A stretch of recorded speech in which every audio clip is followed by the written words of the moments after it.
Je reviens te faire chier. Je savais que tu m'aimerais pas.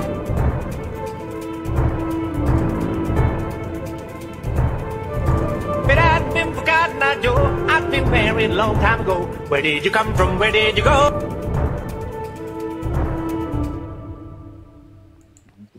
Nous sommes de retour, et quel retour en fanfare pour l'année 2025 avec Nicolas et Fabrizio de Plata qu'on reçoit ce soir, bien sûr. Alors déjà, bonne année, hein, on va se le dire une bonne fois pour toutes, parce que là, c'est parti pendant tout le mois de janvier avec bonne année, et surtout, bonne santé à vous deux. Ravi de vous recevoir pour nous parler de ce spectacle, Les Gypsies Nîmois. Bien sûr, ça va se passer à Nîmes, c'est ce samedi 11 janvier. Alors, qu'est-ce qui nous attend pour ce spectacle-là? Alors, ce qui vous attend, c'est un moment convivial en musique avec les rythmes rumba flamenca qui fait partie un peu du flamenco, quoi, exactement. Parce que nous, on fait pas vraiment du flamenco traditionnel comme la boleria, la talanta, fandango, tout ça. On est plus rumba flamenca style Gypsy King, Ouais. mais avec des touches, avec nos propres touches personnelles, et une danseuse qui a fait le tour du monde, qui a dansé aussi avec mon arrière-grand-père Manita Tepata, qui s'appelle la Nina de Fuego, qui est très connue dans la région, et qui sera là parmi nous pour cette magnifique soirée. Alors, je pense qu'il faut parler un petit peu de ça, puisque quand on lit Fabrizio, papa et fils, j'ai envie de dire, mais quelle belle histoire. Et alors, parce que vous portez un nom qui est très, très, très connu, est-ce que justement, et là, je vais passer la parole à Fabrizio, parce que ça m'intéresse, parce que c'est le fils, est-ce que ça a été un handicap ou pas d'être le fils d'eux? Non, ça n'a pas été un handicap, ça m'a un peu aidé, mais après je me suis un peu débrouillé tout seul. Pour petite rectification, c'est que c'est mon grand-père, c'est pas mon père. Hein. Oui, pardon, excuse-moi, je m'en suis aperçu. Oui. Voilà. Mais ça n'a pas été ni l'un ni l'autre, quoi. En fait, ça s'est fait, on va dire, naturellement, quoi. Dans la musique, ça s'est fait naturellement. Voilà. Et est-ce que chez vous, la guitare, c'est l'instrument de prédilection? Ça veut dire tous les enfants, petits-enfants, tout le monde joue de la guitare ou pas du tout? Alors, il y en a qui ne jouent pas, mais franchement, il n'y en a pas. Il y a plus de monde qui ne joue pas, quoi. Ouais, moi, j'ai mon petit neveu qui joue. On a toujours un prétexte pour sortir la guitare dans n'importe quel événement chez nous. Alors, en parlant de ce spectacle-là, on va y découvrir, alors on l'a dit, avec une superbe danseuse, bien sûr, de la musique rumba flamenco. Justement, qu'est-ce qui différencie la rumba flamenco que du flamenco, on va dire, traditionnel? Alors, c'est le rythme. Le flamenco traditionnel, c'est par exemple, c'est la boleria, la talanta, le fandango, c'est des rythmes appropriés au flamenco.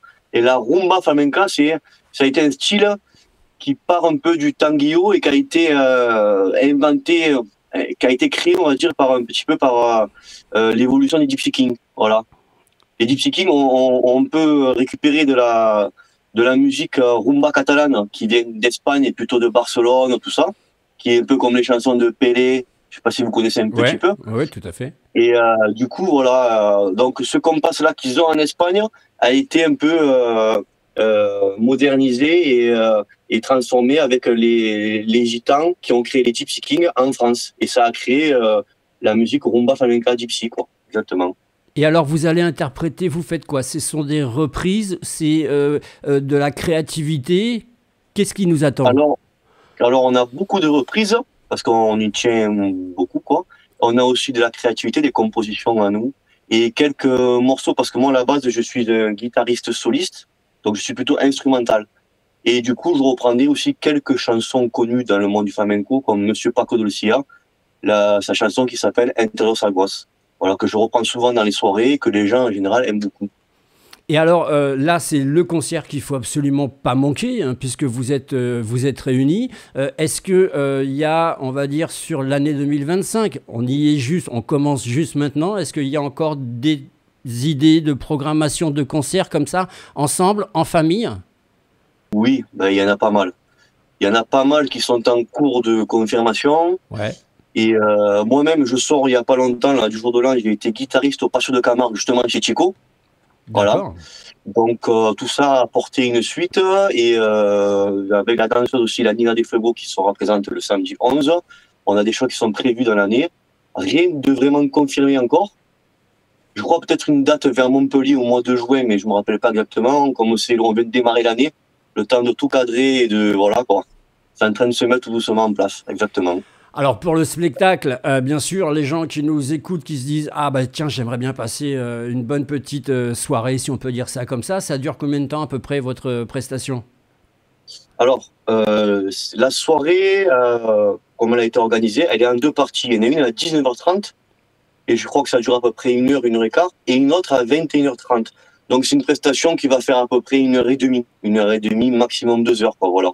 Et alors cette... Plus, Oui, vas-y plus, Nicolas. en fait, comme c'est le festival du flamenco, il faut penser qu'il y aura une fête qui terminera après, normalement, avec des artistes venus des grands artistes venus d'Espagne et de Marseille, terminer la fête dans ce lieu, au Carré Diaz, quoi, exactement. Eh oui, parce que je pensais pas, j'étais pas sûr de moi, mais ce spectacle-là, il a lieu pendant cette fameuse grosse semaine, on va dire, de flamenco Ouais.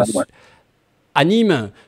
Exactement. Et avec des petites recherches, j'ai vu, alors c'est un peu même étonnant, mais ils ont augmenté le budget justement pour cette superbe fête de flamenco sur la commune de Nîmes. Donc en tout cas, bravo, c'est bien pour les artistes et c'est bien pour la culture parce que j'ai eu la chance moi de faire des petits festivals comme ça de flamenco. Alors il faut bien sûr aimer le flamenco, hein, parce que quand vous restez toute une journée à écouter, et donc... Mais bon, en tout cas, voilà, Nîmes a mis le paquet et ça, on tient à les saluer parce que ça fait partie de la culture et ça, c'est super. Ça va se passer au Carré. Je le remercie.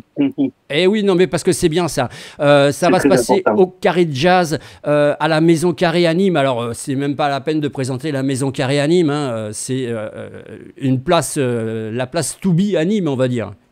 Ah ben oui, ça, on est obligé de la connaître. Ceux qui sont nîmois ou ceux qui sont de la région connaissent, quoi, en général. Alors peut-être plus difficile pour les gens qui ne sont pas de Nîmes pour venir à Nîmes parce que là pareil au niveau stationnement, même si à Nîmes il y a beaucoup de parkings qui sont organisés, ça risque peut-être de boucher quand même au niveau de la place. C'est vrai qu'au niveau du centre-ville c'est un peu compliqué, mais en général quand tu aimes le flamenco, tu trouves une place pour te garer. Surtout quand tu vas aller voir les Gypsy Cinéma le 11 janvier. Eh non, oui. c'est vrai, mais bon, voilà. Après alors, voilà quoi. Est-ce que, j'ai envie de dire, est-ce que c'est une culture à part, ce flamenco? C'est une culture à part qui, à la base, c'était une culture assez fermée. Voilà, on va dire, parce que c'est vrai que le chant flamenco, une personne qui connaît pas trop le flamenco, souvent va dire, je parle du chant traditionnel, vraiment le flamenco. Souvent, il y a beaucoup de personnes qui disent, mais ces personnes-là ne chantent pas, elles le crient. En fait, je dis non, elle ne crie pas. C'est vraiment du chant. C'est un chant qui sort du cœur, quoi, de l'âme. C'est quelque chose qui a été créé depuis tant d'années en Espagne. Ça a été vraiment. C'était la musique du pauvre au départ, qui se servait pour s'exprimer en fait. Ouais. Et du coup, la racine dans le temps a fait qu'elle a grandi, évolué. Et il y a beaucoup de personnes qui se sont mis au flamenco et à aimer, à écouter le flamenco. Alors moi j'ai été impressionné parce que j'ai eu la chance de filmer, de capter sur le festival de flamenco à Lunel. Ça a duré 2 jours. Moi j'étais estomaqué de voir ces musiciens qui jouent du matin au soir sans s'arrêter, même dans les vestiaires. C'est un truc de dingue. Ça veut dire que si vous aimez pas la musique flamenco, il faut pas y aller. Ah ben ça c'est sûr. Mais en général, c'est une musique quand même qui attire quand même. Ah oui, non mais c'est une musique très chaleureuse, très festive, mais toute la journée, je peux vous affirmer que les musiciens et les danseurs aussi, parce que attention, c'est de la danse avec... alors je suis très mauvais là-dedans, mais il faut taper des pieds, etc. C'est très technique. Toute la journée, je vais vous dire, et même derrière, en coulisses, dans les vestiaires, je veux dire, c'est impressionnant, quoi. C'est impressionnant. Donc ça fait partie... Pendant les prestations de concert, on nous le dit assez souvent, mais vous arrêtez jamais. Ben non, on aime trop ça. Eh ouais, non mais c'est dingue, c'est dingue. Alors c'est un petit peu ce qui va attendre les gens justement pour ce samedi. Alors là, on est beaucoup plus sur du traditionnel quand même, hein, qu'on soit bien clair. Oui, pour le concert qu'on va effectuer nous le 11. Oui. Alors on va être oui, on va être vraiment dans du traditionnel, mais plus dans le style rumba, gypsy king, on va dire, voilà, plus dans ce style-là. Il y aura des touches quand même flamenco, un petit peu de bulería, un petit peu de fandango, mais ça sera plus une branche plutôt style gypsy, quoi, exactement. Si les gens veulent venir, il faut qu'ils réservent leur place. Il y a un truc spécifique où il faut qu'ils viennent. C'est un spectacle gratuit, payant? Alors c'est un spectacle gratuit, bien sûr après l'établissement propose à la consommation à boire et à manger, et je ne sais pas trop exactement, parce que c'est monsieur Gilles Carrier qui a organisé l'événement, le patron de l'établissement du Carré Jazz exactement, et du coup je ne sais pas trop comment il a géré un peu voilà, Bon, eh ben, il suffit d'appeler directement au Carré Jazz et puis comme ça, ils auront c'est le mieux à faire. toutes les informations. Moi, ce que je te propose, Nicolas et Fabrizio, en tout cas, merci pour cette interview. Moi, je te propose, Merci encore, avec grand plaisir. c'est de finir un petit peu en musique vite fait. Il nous reste même pas une petite minute. Allez, on envoie. Allez, on je te envoie. fais vite fait une petite composition à nous, il y a un petit peu de traditionnel flamenco. Estoy esperando son amigos, son esperando, son amigos, estoy esperando, son amigos, son esperando, un amigo son.